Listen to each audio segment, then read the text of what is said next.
북저널리즘 위크엔드 시작합니다. 현재를 해설하고 미래를 전망하는 소식을 살펴보는 위크엔드. 이번 이슈는 김혜림 에디터가 준비했습니다. 어떤 소식 가지고 오셨나요? 네, 오늘은 이미 좀 우리의 삶에 깊숙이 들어온 비만약과 식품 대기업인 네슬레에 대한 이야기를 해보려고 하는데요. 네슬레가 만드는 제품들이 엄청나게 많죠. 저는 그 네스퀵 학교 다닐 때 우유에 타먹는 거 굉장히 좋아했는데, 이외에도 또 뭐 키캣이나 크런치 같은 초콜릿도 만들고, 탄산수인 페리에 또 프루팁스라는 또 과일 맛이 나는 젤리도 만드는 엄청난 식품 대기업이 바로 이 네슬레입니다. 아, 페리에도 네슬레 거였군요. 네. 아, 예. 저는 이제 네슬레라고 하면은 이제 제일 처음에 말씀해 주셨었던 그 초콜릿류 같은 거, 네스킥 같은 거. 맞아요. 그래서 이제 단 음식 만드는 곳. 맞아요. 정도로만 인식을 하고 있었어요. 네, 근데 이 네슬레에서 최근에 또 새로운 시도를 하나 하고 있습니다. 바로 비만 치료제의 인기에 부응한 그런 신제품을 개발하고 있는 건데요. 이 비만 치료제를 투약하는 소비자를 대상으로 한 맞춤형 제품을 개발하고 있어요. 네. 어떤 제품이죠? 예, 이름은 바이탈 퍼슈트라고 하는데요. 섬유질과 단백질이 풍부한 식품 라인이라고 해요. 뭐 통곡물 보울, 단백질 파스타 보울, 샌드위치, 피자 등을 비롯해서 12가지 제품으로 구성이 된다고 합니다. 그래서 단백질, 뭐 비타민 A, 철분과 같은 필수 영양소를 포함하는 제품이고, 제품당 7,000원 이하로 판매될 예정이라고 해요. 그래서 네슬레 측은 좀 어떻게 밝혔냐면, 자사의 신제품이 그 체중을 관리하는 과정에 있는 모든 사람들에게 균형 잡힌 식단을 지원하는데 매우 적합한 제품이 될 것이다. 특히 그 세마글루타이드를 투약하는 소비자를 위해서 부분적으로 조정된 식품이다. 이렇게 밝혔습니다. 예, 이게 참 역시 세계적인 식품 기업답다라는 생각이 드네요. 이게 왜 우리 옛날에 그 골드러시 때도 보면은 실제로 골드러시를 초기에 이제 나선 사람들이야 뭐 많은 돈을 벌었지만 어느 정도 시기 이후에 합류하신 분들은 빈털터리가 됐잖아요. 네. 근데 그때마저도 삽하는 사람들은 여전히 잘 되었다라고 그쵸. 하던데, 이제 이 비만약 자체가 원체 큰 인기를 누리다 보니까 이제 그분들을 타깃으로 한 또 전용 식품, 이것도 하나의 또 비즈니스가 되어가고 있네요. 네, 맞습니다. 그리고 이게 비만약 이후에 식품 기업들이 이제 위기다 이런 이야기들이 계속해서 나왔었어요. 뭐 오젬픽이나 위고비 같은 비만약들이 기업 실적에도 영향을 미친다는 우려였는데요. 이게 약을 먹으면 식욕이 억제되는데 이게 실제 식품의 소비 둔화로 이어질 수 있다는 우려였어요. 그 당시에 뉴욕 월가에서는 그래서 월마트, 뭐 코카콜라, 펩시코, 또 몬덜리즈의 주가가 하락하기도 했었습니다.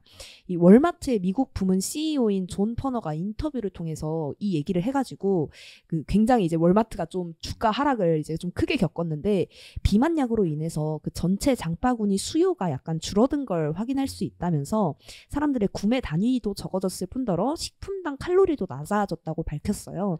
그래서 이제 스낵이나 탄산음료와 같은 고칼로리 식품이 특히 더 타격을 받을 것이다, 이런 예상들이 계속해서 나왔었습니다. 예, 이게 참 뭐 입장을 바꿔서 제가 그런 이제 고칼로리 식품들을 주로 생산하는 어떤 식품 업체에서 일을 하고 있는 입장이라고 해도 위고비가 정말 무서울 것 같아요. 맞아요. 여기에 이제 그 GLP-1 호르몬, 이게 이제 포만감을 준다라고 알려져 있는데, 뭐 그분들 입장에서는 정말로 이제 포만감을 주는 음식을 만드는 분들인데 이 호르몬이 포만감을 줘버리면 정말 수요 자체가 사라지니까 맞아요. 정말 엄청 뭐 두렵기도 할 것 같아요. 네, 뭐 옛날에 그 상상만 했던 먹기만 하면 배부른 알약 이런 그렇죠. 거랑 비슷한 느낌이잖아요. 실제로 그 노보노디스크, 위고비를 이제 개발한 노보노디스크 연구 결과에 따르면 이 위고비를 주사하면 식사량이 실제로 줄어든다고 해요. 그래서 체중이 감소하는 건데, 사람들이 그러니까 뭐 이 비만약을 이제 투약하게 되면 음식을 덜 찾게 되는 건 되게 자연스러운 거고, 그러니까 이제 더 많은 음식을 팔아야지만 성장할 수 있는 이런 식품 대기업들한테는 비만약의 어떤 이 파죽지세가 굉장히 무서울 수밖에 없겠죠. 예, 근데 이게 또 최근에는 뭐 이제 보험까지 적용이 된다, 뭐 이런 기사 있더라고요. 네, 원래도 그 사보험은 민간 보험은 됐었는데, 이게 미국에서 메디케어 적용 이제 부분에 들어가면서 또 굉장히 화제가 됐었는데요. 이 미국 식품의약국이 비만 치료제가 심장마비랑 뇌졸중 위험 예방 효과가 있다고 발표를 하면서 이 메디케어 보장 범위에 들어가게 된 거예요. 원래는 메디케어 법안상에서 비만 치료제가 뭐 미용 목적이라든지 아니면 뭐 감기 증상 완화 등과 함께 보장해서 이제 제외가 되는 약물로 지정이 됐었는데 이번 발표로 인해서 좀 비만 치료제가 단순히 살만 빼주는 게 아니라 실제로 의학적인 효능이 있다는 게 증명이 된 겁니다. 그래서 원래는 이제 민간보험에 가입하지 않은 환자의 경우에는 한 달에 180만 원에 이제 달하는 돈을 내면서 위고비를 처방받아야 됐는데 이제는 이제 메디케어로 보장 범위 안에 들어가게 된 거죠. 예, 이게 참 확실히 이제 보험이 적용되기 시작하면은 처방받는 사람들도 전보다 훨씬 더 늘어날 것 같아요. 네, 맞아요. 뭐 지금은 이제 뭐 약 자체가 이제 싼 가격도 아니고 되게 비싼데 막 개발도 되고 있어서 점점 가격도 낮아질 것으로 보여요. 일단 그 대표적인 빅파마인 뭐 화이자 같은 경우에는 지금 먹는 비만약 개발을 위해서 좀 강력한 투자 계획을 밝히기도 했는데 비만약 후보 물질인 로티글리프론의 임상 개발을 중단을 했었어요, 과거에. 그리고 그로부터 1년 뒤에 이제 경구용으로 좀 새로운 분야로 들어서게 된 겁니다. 이 약이 다누글리프론이라고 불리는데 하루에 한 번 먹으면 이 체중을 감량할 수 있는 약이라고 해요. 그리고 또 노보노디스크랑 일라이릴리 역시 그 GLP-1 유사체를 경구용으로 개발하려고 하고 있고요. 그래서 점점 더 먹기 편해지고 또 점점 더 저렴해질 것으로 보입니다.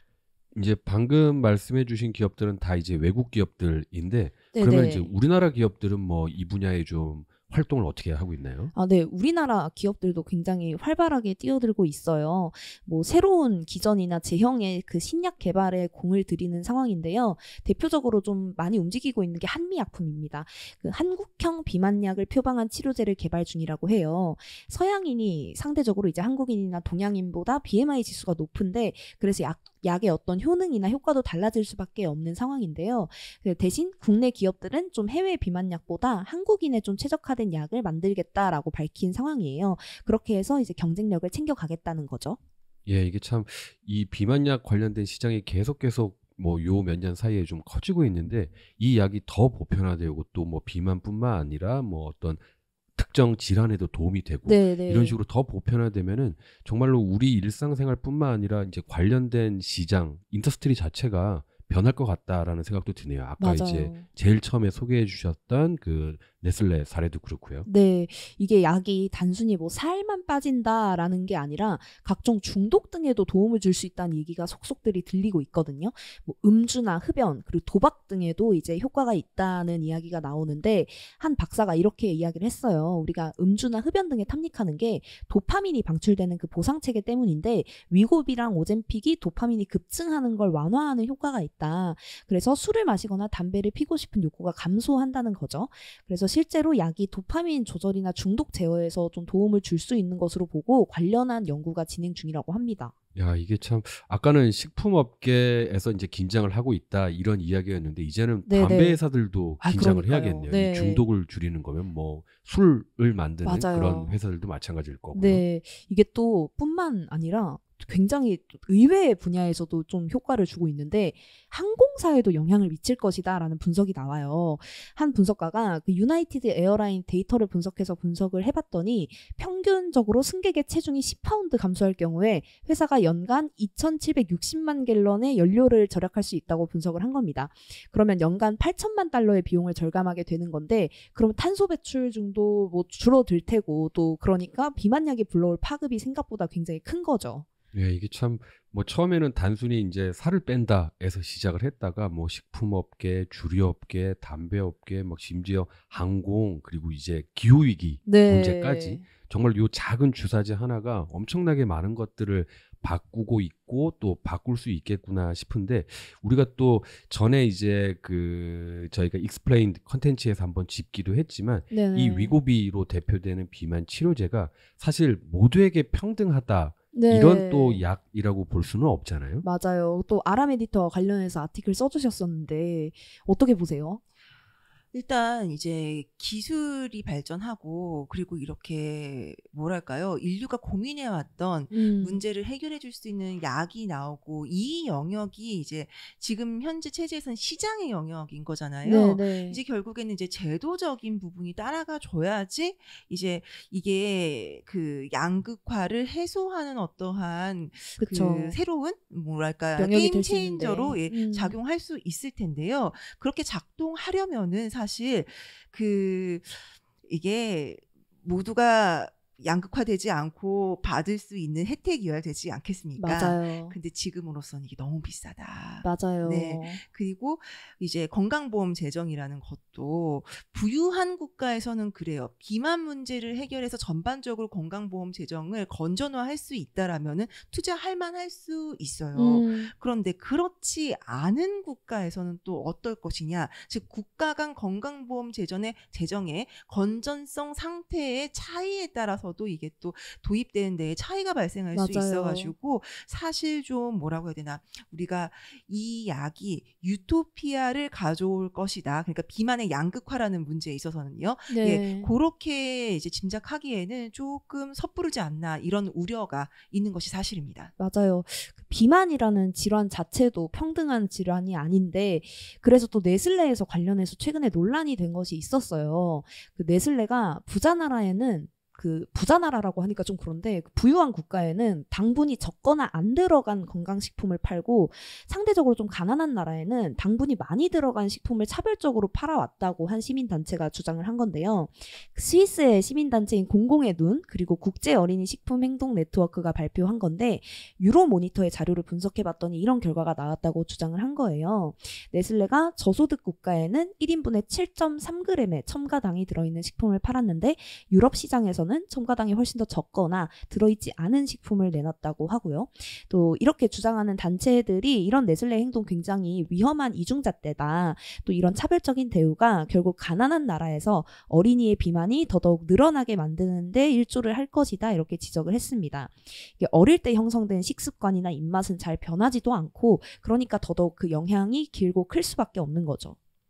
이게 참 말씀해 주셨던 거를 듣고 나니까 이게 처음에는 이제 네슬레가 위고비 같은 그런 그 약제 때문에 이제 좀 비즈니스가 위험해질 수도 있겠다라는 생각이 들었는데 말씀해 주신 걸 쭉 듣고 나니까 두 업계가 되게 상생적인 관계 같다는 맞아요. 생각도 들어요. 네. 네슬레가 막 이런 식으로 설탕 차별을 해서 어떤 특정 국가, 특정 지역에 막 비만을 퍼뜨리고 그러면 또 이제 위고비 같은 약제로 또 비만약을 또 풀고 그쵸. 이런 식으로 참 요 관계가 이렇게 이루어지는 것들이 뭐랄까요 조금 씁쓸한 면도 있는 것 같네요. 네, 좀 새로운 이제 시대 앞에서 기존에 산적해 있었던 문제들이 갖고 있는 구조가 무엇이었는지를 좀 분석해 볼 필요가 있는 것 같아요. 그리고 이런 좀 미래들의 바이오 산업이 깊게 연관이 되어 있기도 하고요. 우리 이제 북저널리즘 시리즈 좀 방금 출간된 따끈따끈한 책이 2030 바이오 지도라는 책인데 아람 에디터가 편집해 주셨죠. 네. 사실 지금 AI 쪽에서 굉장히 혁신적인 기술들이 속속 발표가 되고 있기 때문에 우리의 눈이 그쪽으로 많이 쏠려 있기는 한데요. 사실 우리가 지난 팬데믹 기간에도 느꼈듯이 바이오 쪽의 기술 발전도 정말 정신을 차릴 수가 없이 빠르게 발전하고 있습니다. 그리고 그곳에서 어떤 투자의 기회를 이제 엿보고 계시는 분들도 많은 것으로 저는 알고 있는데요. 이제 투자를 하던 아니면은 실제로 그 기술이 우리 삶을 어떻게 바꿀 것인지 거기에 대해서 예측을 하든 그 바이오 산업의 지금 현재 기술이 어떠한 방향으로 어떠한 속도로 가고 있는지 좀 알아야 될 거 아니에요. 그러한 내용들이 잘 담겨 있는 책이 따끈따끈하게 방금 출간이 됐습니다. 2030 바이오 지도라는 책이고요. 이제 애널리스트 출신으로 바이오 쪽에 아주 오랫동안 이제 그 주목하고 또 그 투자를 관련해가지고 이제 그 경력을 쌓아온 그 이혜진 대표하고 그 다음에 이제 중앙일보의 장원석 기자하고 같이 공저했습니다.